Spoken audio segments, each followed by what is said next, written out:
Helicobacter pylori est une bactérie découverte dans l'estomac des patients souffrant d'ulcères gastriques ou duodénales.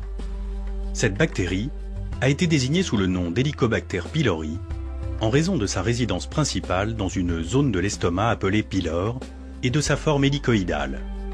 Cette découverte a valu à ses auteurs, les docteurs Barry Marshall et Robin Warren, d'être récompensés par le prestigieux prix Nobel de médecine en 2005.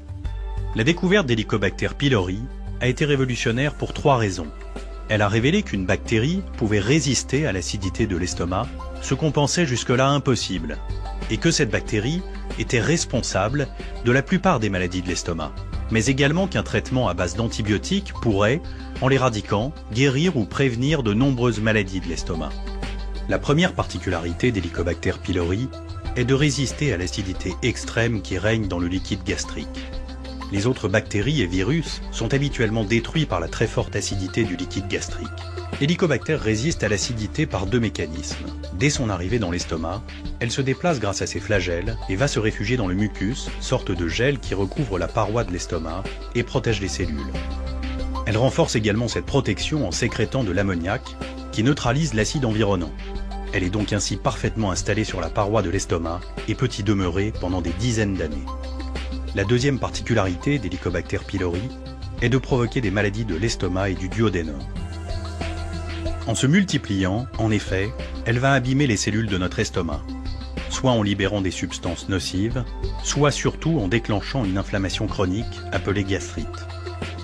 Cette fragilisation de la paroi de l'estomac ou du duodénum va favoriser l'apparition d'ulcères, mais également le risque de développement d'un cancer, car on sait aujourd'hui qu'Helicobacter est le principal responsable du cancer de l'estomac.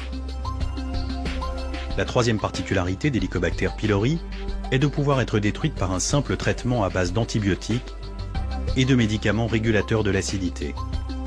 La bactérie s'attrape pendant l'enfance, mais ne risque plus de s'attraper à l'âge adulte. Ainsi, une personne traitée n'aura aucun risque de se réinfecter et la guérison de l'infection est alors définitive. On peut donc dire aujourd'hui qu'il y a 3 bonnes raisons de rechercher la présence d'Helicobacter pylori chez certaines personnes souffrant de maladies gastriques. Cette bactérie très résistante à l'acidité s'installe pendant des années dans notre estomac. Elle entraîne des maladies parfois sévères. On peut la traiter efficacement et prévenir ainsi des maladies et leurs complications.